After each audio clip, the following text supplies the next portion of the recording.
আলাইকুম, আমি doctor Syeda Fatema Mou, smile dental care, Barishal branch. Plaque এবং ক্যালকুলাস, কখন আমরা প্লাগ বলবো, কখন আমরা ক্যালকুলাস বলবো? খাবার খাওয়ার পরে দাঁতের উপরে যদি কোনো আস্তরণ জমা হয় 24 ঘন্টার মধ্যে যদি ব্রাশ না করা হয়, তখন দেখা যায় একটা হালকা একটা লেয়ারের মতো দাঁতে ফর্ম হয়। এটাই হচ্ছে আমাদের প্লাগ। তো প্লাগ আমরা কিভাবে রিমুভ করব?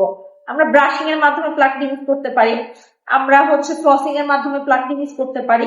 এছাড়াও আমরা যতবার খাবো, খাওয়ার পরে ভালো করে কুলকুচি করা এবং ইন্ডেক্স ফিঙ্গার দিয়ে মুখের চারপাশটাকে পরিষ্কার করা।